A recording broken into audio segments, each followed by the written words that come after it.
We did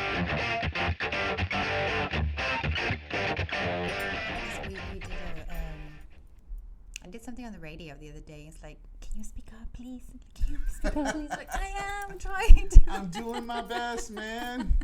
Was it like the big mic arm and the Yeah, whole it was like a with hey, what's his name in the mornings? 107.9. Okay. With Oh my God, that used to be like the Easy Listing station or something. No. Well, I don't know. Not like Easy Listing, Yeah. like, Yeah, no, it's with Alex Duran. Yes. With them, yeah. Really? We were. So what were you doing? Were you promoting your business? An event that we were having. An event for Cornerstone or for something else? Because I noticed, like, I mean, we're friends on Facebook, and so I know you're on like different boards, and you participate in a lot of things in the community. Yeah. Like, what was the one? I know I saw one where you were doing like a runway thing. Oh, that was just me having fun modeling for a friend. Yeah? Oh, okay. Yeah. Okay. I used to model when I was younger, and I used to love it. And so this time I have several friends that have stores, and so they're like, "Hey, we're looking for models, doing a model." I was like, "Oh yeah, I had fun. There you go. I'll do it." That's awesome, man. Yeah, it's just for fun. Yeah. Nice. Yeah. Well, it came out cool. It seemed like it was a fun event. But what was the event you were talking on the radio about? Oh, I teamed up with a realtor, and we're doing teacher appreciation events, since we have that down payment assistance for teachers. So we were on the radio inviting people to the event. Yes, there was a location you did one at I heard about called Europa. Mm-hmm. I have become like a fixture there. Mm-hmm. Well, because it's literally like down the street from the hotel I stay at. I stay at that hotel right by the convention center. Oh, okay. And so that place is like super close. And let's be honest, man. I mean, you get to the sports bar part of it, and it's all TV screens. I mean, that's impressive. Yes, it's nice. It's nice. Really It's a really nice place, and the food is good. I haven't been there in a while. It used to be excellent. The chef was still super good. We actually did our holiday party here. Oh, there. okay. Yeah, and what threw me off was I didn't pre-order the food, if you know what I mean. Like, I kind of just showed up, and like, we're all going to order something. I figured there would be plates, and it was kind of like bar food, but it was like gourmet bar food. Mm-hmm. It was super good. Super good. Yeah, they have good stuff. They've changed the menu a couple of times, so I haven't been there lately, so I don't know. It's still cool. Yeah. Yeah. So everybody, welcome to another episode of the Big B Mortgage Podcast. Today I am in the beautiful city of McAllen, Texas, sitting down with just an awesome loan originator who's really been doing great things out here in the community for McAllen and the Rio Grande Valley, Mrs. Africa Gibb. How you doing, Africa? Hello, Bobby. I'm doing great. Thank you. Yeah. Thank you so much for having me today. No, thank you for taking time to sit in the chair. I know it can be a little bit nerve-wracking with the craziness of the schedules and all that fun stuff. Yes. So thanks for making time for us today. No, thank you. So what I normally like to do is we kind of discuss this. I really like to learn about the people sitting in the chair. Okay? And I mean, I want you to share the story first, right?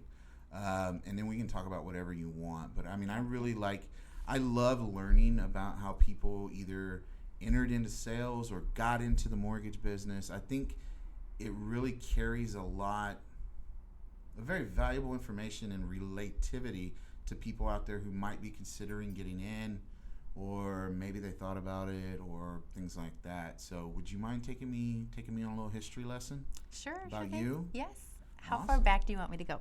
Well, let's avoid birth. Okay, we don't need to go through grade school.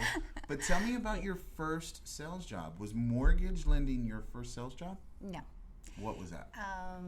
My first sales. Okay, I moved back to the Valley in 2004. Okay. I had been gone for 10 years. I got married, left the Valley for 10 years, came back in 2004.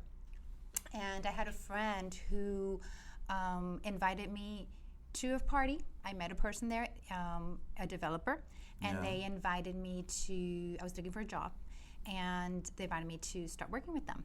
And they hired me, and I would do sales and marketing.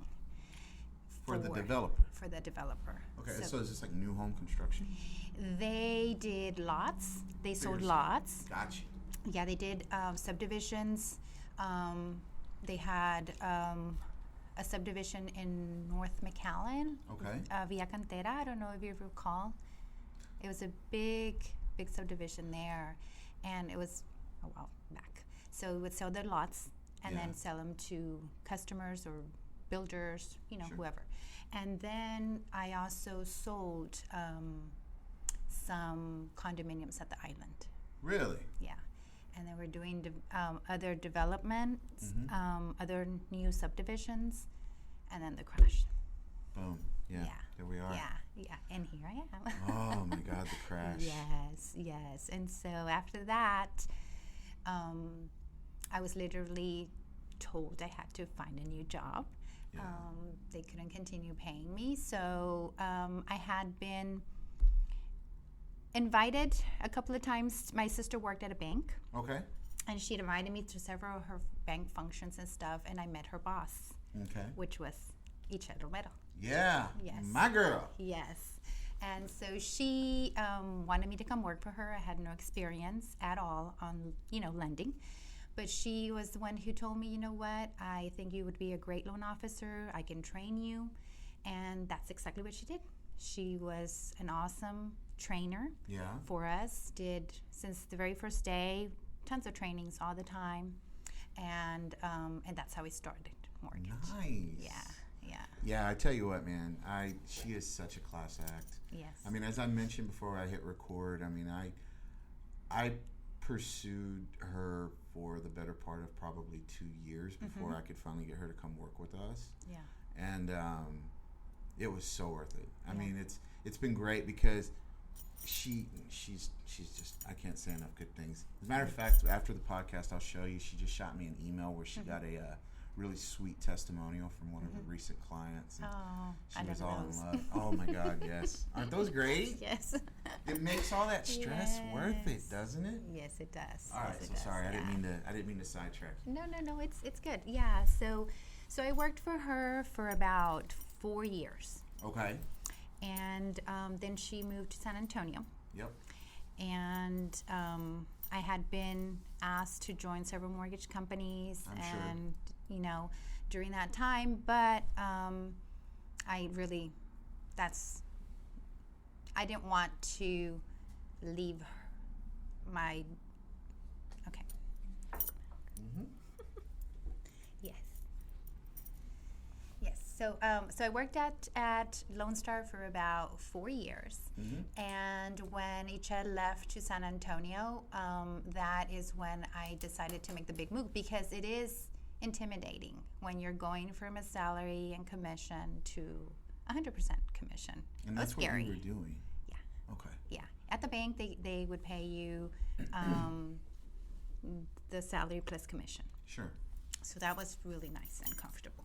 So going 100%, I've never worked 100% commission, so that was kind of scary at the beginning. But I thought that after the 4 years of being in the bank, all the training, because like I said, there was tons of trainings and a lot of learning, and I'm kind of like a little bookworm.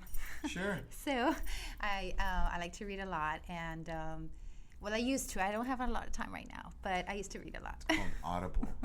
I've discovered it, and it's saved me so much.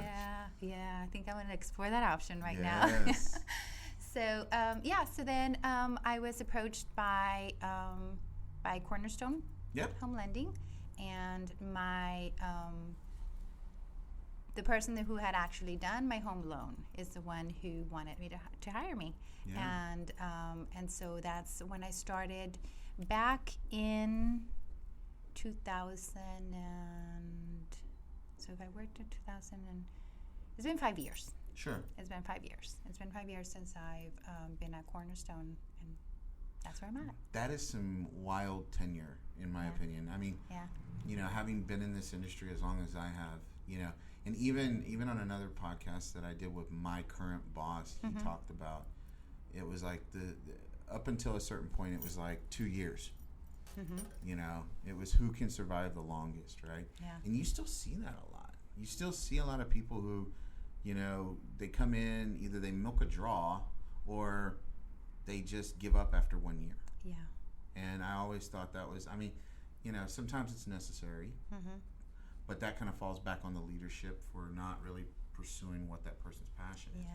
But anyway, for you, 4 years at one, 5 years at the current. Yeah. So in the last 9 years, you've had 2 jobs. Yes. Wow. Yeah. Yeah. Wow. I've been really lucky. When I was under HL, she was a very good leader to us, and right now the ones I have, I've been fortunate because I know a lot of my friends. I have a lot of friends in the industry, and they moved several companies. They haven't found that place for them, and I guess I've just been lucky. Yeah. Yeah. You just got it right. I mean, look, I can't sit here and say that I'm great friends with Oscar because I don't know him that well. I mean, we've broken bread before and had breakfast, but everything I've seen of him and every time I've ever saw him, I mean, he's definitely a class act. Yeah. He's a good guy. His heart's in the right place too, which is important. Yeah. Because it's really easy to get jaded by the money part of this business. Yes, and I think like yes, you can make a lot of money in mortgage. Like for the people that want to get into the business, it's a hard business. Sure. And I think I see some companies and some businesses where they're opening up mortgage companies with people who don't have the experience, and that's really hard. Right. Because you're like going 100% commission with not really knowing what you're doing. So I always I've gotten calls of people saying, so what would you recommend? Like, I would go work for a bank first if that's what you're doing, because they train you. You have a salary, because being in this business 100% commission, it's hard. It absolutely is. Yeah. And it's not for the weak of heart. No. I interviewed a guy earlier today who is looking to join us, and I asked him, I'm like, dude, you had a really great gig. Like, why do you want to do this? And it's not that I want to turn away somebody who wants to work here. It's just, I got to make sure that they fully understand what they're getting into, right? Because, it's great once you establish the relationships. Yes. But until that point, man, it's lonely. Yes. Right? Yes. Did you go through that, though? I mean, like tell me about, like, when you first got to the bank. You know, let's go back to that. And when you first got into the bank, I mean, how did you build a book of business? I mean, because I know the bank that you're referring to, and they were not historically notorious for walk-in traffic, were they? No. But it was a lot of, the fortunate thing about working for the bank is that you get referrals from the branches. You get referrals from the customers. I mean, from the personal bankers. Sure. So there was a lot of business. There was a lot of construction going on in that time. So there was construction. Builders were doing their construction loan there and bringing their customers to us. Right. So that was a lot of our work back then. I started joining organizations. That's what has helped me meet people, make relationships. There you go. Yeah, that has helped me. Nugget. Yeah, joining realtor associations, builder associations, women associations, and being very involved in the community. So that has helped me. It's funny how that karma comes into play too when you do it that way, right? Oh yeah. Like when you're giving back to others, it just never fails. I mean, whether you're spiritual or not, like we can all agree on karma. Yes, yes, definitely. You're gonna get out of it what you put into it. Yes. So when you say you joined those organizations, was that a way for you? I'm to understand that was the way you kind of broke the ice with people. Yes. Okay. Like the bank that I worked for wasn't.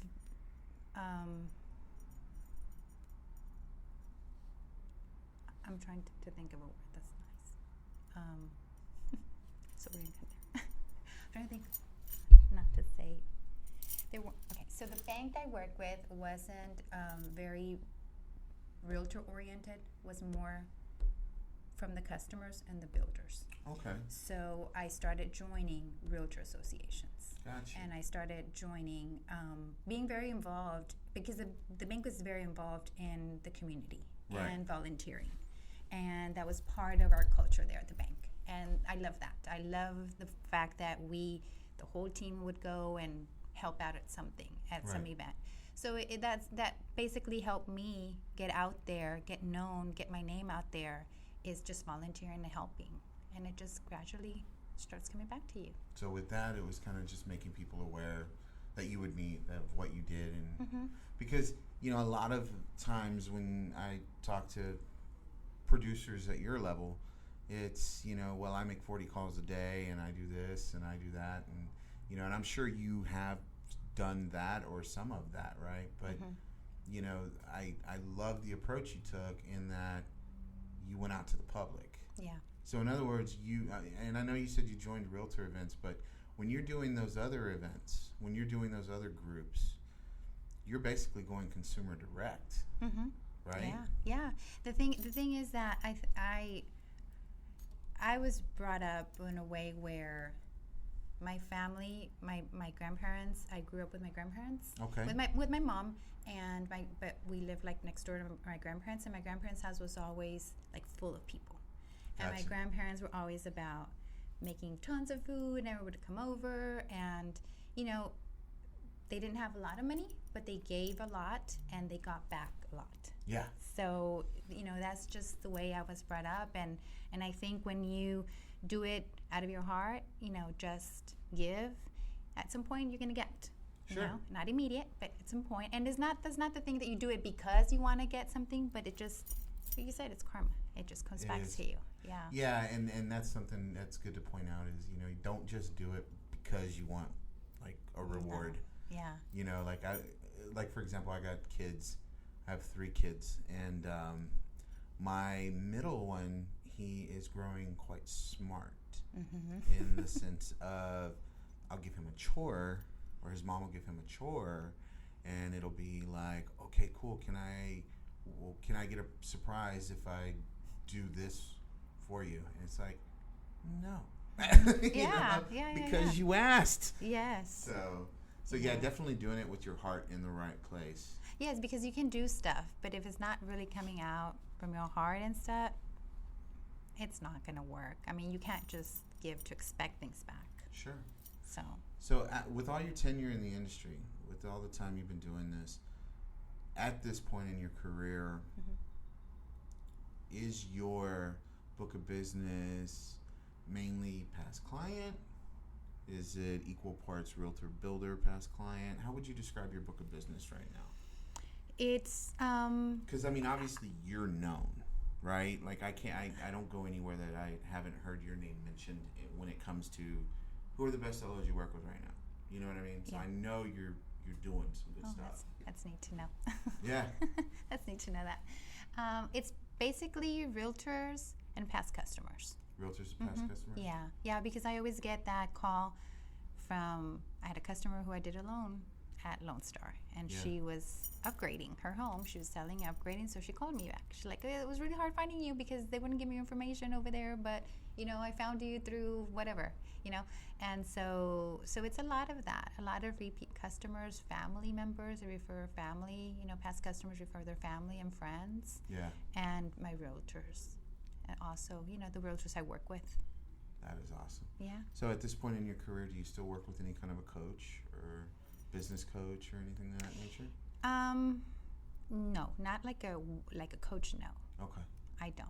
I have a lot of my groups that I join are empowering groups for women, and there's a lot of stuff for us to learn, and they're always bringing speakers, and so basically it's that I have friends who have tons of businesses, and I get information from them. But like a coach, no.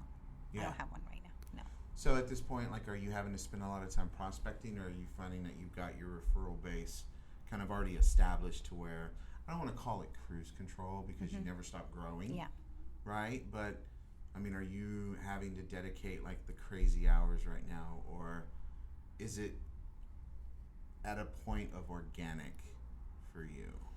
In other words, you've done enough good things for the realtors that you work with to where, obviously, because here, and again, realtors, perfect example, right?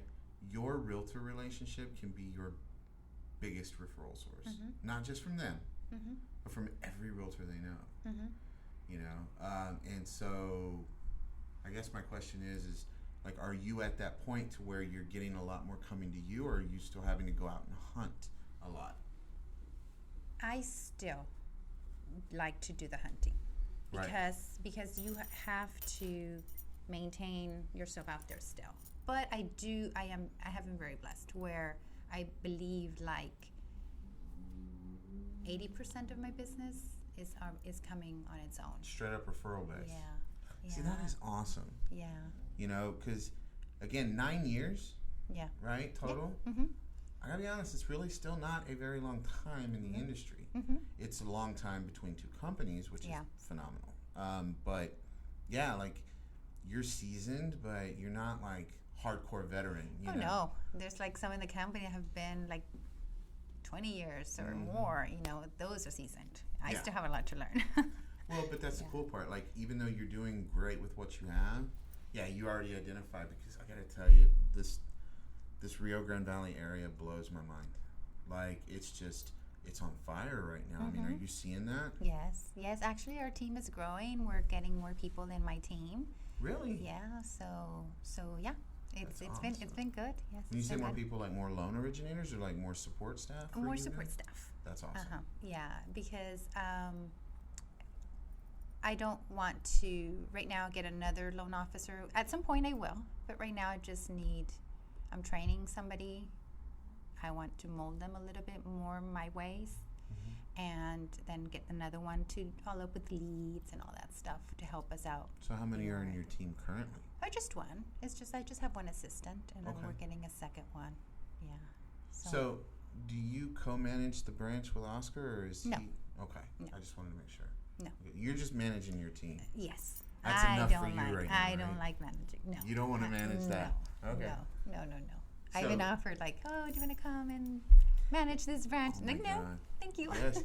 Dude, they will throw that title out. Pancakes, won't they? Yes. I'm like, no, I'm good with. I like what I do. You're in your lane. Yeah. I like what I love right now. Even though I didn't look for this job, like I told you, I was kind of like pushed to find a job, and I landed in this, and I'm loving it. I love what I do. I love helping people. You know, like you were saying, like right now, those emails or those texts that you get. Oh, yeah. You know, seeing those people that are so happy to finally be able to get their home. And like I have this one customer, I was telling one of my realtors, she sends me a blessing every week. It's been a couple of months, and she always texts. I have one customer. She texts me every week to thank me and this blessing. It's just amazing. You don't find that much in Austin, man. Like, that was the one thing I got to tell you. It's a Valley thing.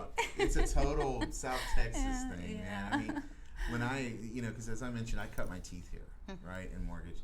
And, I can remember, my gosh, when I would get those challenges done, man, I had people that would bring me food. Yeah. You know, one guy brought me like a really crazy bottle of like tequila at the time. Like you would get like not only those presents, but man, those emails or those, you know, the ones that I used to love were the handwritten letters. Because that is. I don't get those anymore. I just get texts and emails. Everything's email and text, man. Handwritten letters are a lost art form at this point. There's a couple of realtors who still do that and send you a written thank you card. That's amazing. Yeah. I have one LO up in Austin who does that. Yeah. To every client or every customer and every realtor. Yeah. They get a handwritten thank you. I'm spending a ton of money in postage, but it's cool. Like, I mean, it's amazing. Yeah, getting personal, one of those. And of course, obviously, no surprise. He's my top producer. You know, but So, where do we go from here? I mean, like, what is the future looking like for you? What are you looking to do in 2018? Because even though this podcast will probably not air until May at the rate we're going. Yeah. You know, I mean, we're doing this interview in February. What are your goals this year? Yeah. Well, I'm very ambitious. You don't have to give me total. No. It's okay. No, I'm just very ambitious. I have very ambitious goals as far as the number of families I can help this year. Each year we've been going up, thankfully. And the rates are going. I think it's going to be a little bit tough. It's crazy. But there's just, the prequels keep coming in. So that's amazing, and I'm hoping to break my 2017 goals. I mean, go over, Right. and a percentage of that, and just train my team. I want to help them too, because I think that's very important. Yeah. You know, help Julie's my assistant. She Hi, has she has goals too. I want to help her Right. accomplish those, and then that third person that we hire, I want to also help them and groom them, and maybe if this is going to be something they want to maybe become a loan officer at some point and just grow. Yeah. Well, we're doing that with certain individuals as well. You know, obviously, like the producers who can support the team. Yeah. You see what I'm saying? And one of the things I always tell them is like, look, think of it when you're training that support person. Think of them as your replacement, not in a bad way. No. But think of them as an extension of yourself. And you know, and here's what I run into down here. And tell me if it's the same for you. But there's a guard for a lot of people. In other words, have you noticed, like, and I'm not talking about my people or you, but I've interviewed other candidates to where it was like, well, would you be open to having a team built? Well, there's, you know, I don't know, because, you know, I don't want them stealing my realtors. Have you ever noticed that? Yes. To where there's kind of like this anxiety about it, about letting go. Yeah. Right? Did you ever experience that? Or It's very hard for me because because I'm very hands-on. And giving that control over, because I think I am the only one that can do it right. I know a few people like you. But I'm learning. I'm growing. I am, you know. And that's the beauty of it. Yeah, because, I mean, like, for example, I took 10 days off for the very first time in a long time. And Julie was able to do some stuff that I just came back and checked it, and it was perfect. So I was not missed. Right. You know, my workflow can continue. My realtors can depend on still getting a pre-qual, and, you know, things like that. So I'm learning to let go. That's so hard. And you know what? And not because I'm afraid they're going to be better than me, just because I'm a control freak, and I'm trying not to be one. Yeah, but you're not the only one. Yeah. I mean, that was something, you know, I oddly enough don't think I had a problem with it. Yeah. Like, I was quick to be like, really? Yes, take over. Yeah, you want to do this? Yeah. Sure. You know, like, please jump in, go nuts. Yeah. Like, I got 5 more of these, you know? But I know for a lot of people, it's that fear of letting go of that control. Yes, it's hard. But not necessarily, and even though the observation I used earlier was kind of from a paranoia perspective. Yeah. But I think for a lot of people that are in your position, that you have to do it, it's just a fear of like, oh my God, are they going to be able to handle it? Because one, you don't want them to fail. Yeah. Even though you got to let them fail, because that's how we learn. Yes. Right? But then on the other hand, I don't, you know, I want them. I'll be honest, like, I want people to be better than me. Yeah. You know what I mean? Because I can't grow until I can find my replacement. You have to let go, and if you want to grow, because there's just so much you can do. There's just so many hours in a day. So if you don't let go of some of that, you're never going to go to the next step. Nope. So I want to go to the next step. Yeah, because you can sit back and do 4 loans by yourself. Yeah. But why do 4 when you can do 12 or 16? Yes, most definitely. Absolutely. Yeah. Well, I think that's exciting. Yeah. So you already hired the 2 people? No. I'm in the process. You're interviewing. Yeah. Oh. It's hard. Yeah, it is.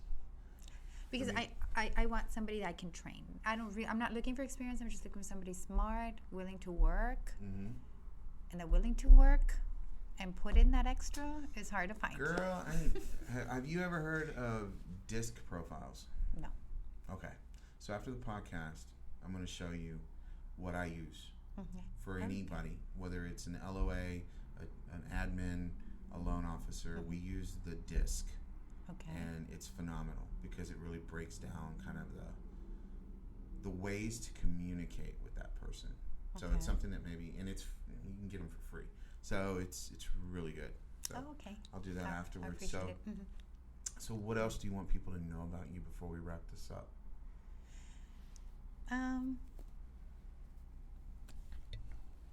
You don't know. Okay, She I just don't she know. just totally word lipped it to I don't know. I don't know. Just that. Tell you what, let's do it this way. Yeah. Pretend that you're talking to somebody who is just looking to get into the business or considering getting into the mortgage business or even real estate, just sales in general, right? Because sales is universal. It translates over. But if somebody out there looking to take themselves to the next level by entering sales, because let's be honest, sales is the ultimate entrepreneurial position, right? So somebody looking to do that, what advice would Africa give to that person? Okay. Well, first, you're going to work harder than you have ever in your life. Yep. I think. And you have to be willing to do the work, but it is also one of the most rewarding. I like taking, not sales, but doing loans. Yep. It's one of the most rewarding things I can think of, because you're dealing with families' lives, with their, it's just very rewarding. Yep. It's very stressful. You have to be ready for that stress. But basically, if it's in your heart to do it, go for it. Yeah. Train. That is, I cannot stress that enough, because even though you're an awesome salesperson, if you don't know, you're getting people under contract. Right. A legal binding contract. And if you did not do your work right before getting them into the contract, it can turn really messy. And I've seen that happen a lot, where they're just getting people under contract, and at the end they don't qualify because you didn't know the background of, you didn't do your work right. Yeah. So there's a lot of training to be done, and that is one of the things I thank Ichel for doing, because she fed us that, gave us tons of training. And I think that's you can't go into the business just being a great salesperson. Right. No, I can speak from experience. I was a pretty good salesperson when I got into it, but I was a horrible LO. And it's hard, and it's stressful enough. Right. Then having to come back and tell a customer, "Oh, I told you were approved, but you didn't qualify." Oops. Oops, yeah, I know. It's going to cost you like $2,000. Yeah. But And that's hard. I think for those people that are wanting to get into this business, they have to really get trained. And you kind of nailed it too, though. It's probably a really good idea to start at a bank. I think so. Because you can still get your license, right? Even though you work at like a Wells Fargo, and you just leave it inactive until whatever. But I think starting off at a bank, and who knows, maybe you get your license at the bank. You have to get an NMLS number. You have to get an NMLS number, but not a state license. No. And we all know, dealing with the beautiful people at the state of Texas, that it can be quite a challenge. But sorry, state of Texas, we love you. But and besides that though, maybe you love that bank lifestyle. I'll give you a perfect example. I used to have a guy when I was in wholesale. Great loan officer. Just a great LO, man. He could just go out. He'd go to the convenience store and come back with 2 leads, right? After pumping gas. Like, just, dude, right? And after the crash, the notorious crash, which has literally been in almost every podcast episode I've recorded, by the way. But there's a before and after. Oh, my gosh. Yeah. And the stories are so different. Yeah. But, so anyway, after the crash, he had gotten out of the business when the crash happened, as did many, and decided to get back into it. Long story short, he went with a small, like, kind of regional bank, not even like a Wells Fargo or a Chase. And I had called him up because I came across him on social media, and I just wanted to see how he was doing, and he loved it. He was like, I don't have to do jack. You know what I mean? It was like, they just feed me all these leads, and I do this part of the application, I hand it off, and I get a commission check like 2 months later. And I was like, I guess, like I could never do it, but hey, if it works, it works. Yeah. So, Well, Africa, I'm gonna go ahead and let you. I know you've got a lot to do, but man, I'm so grateful for you taking time to come and sit in the chair with me today. Thank you, Bobby. Did Thank you have for the fun? invitation. Yes. Please tell me you had fun. Yes, it's so anybody who asks, it's not as intimidating as it seems. See, you heard it, Yes. people. Come on, man. See? Yes, thank you. You bet, absolutely. And hey, real quick. So, if somebody out there is looking for you, maybe they want some advice from you, maybe they need a home loan. What's the best way to find you? My cell phone, 956. Whoa, Oh, no. Okay. Let's not give out cell phones. Oh, okay. Let's do this. My website? Your No? website. Yes. Yes. Okay, so you can find me at africagibb.com. Very easy. Really? Yeah, that's it. There you go. Super. Or you can find her on social media. Oh, yes. Right? I have Facebook, Instagram. That's There it. it is. That's it. Perfect. Yeah. No, I'm trying not to over abuse my social media privileges too. So anyway, all right, folks. Well, hey, guess what? That's going to wrap up another episode of the Big B Mortgage Podcast. Hope you guys enjoyed it. Make sure you reach out and show Africa some love. And if you enjoyed this episode, give us a like, give us a share, give us some comments, man. I need some feedback from y'all to let me know you're alive. Let us know what we're doing good. But other than that, have a great day, and hey, stay social, everybody. Bye-bye.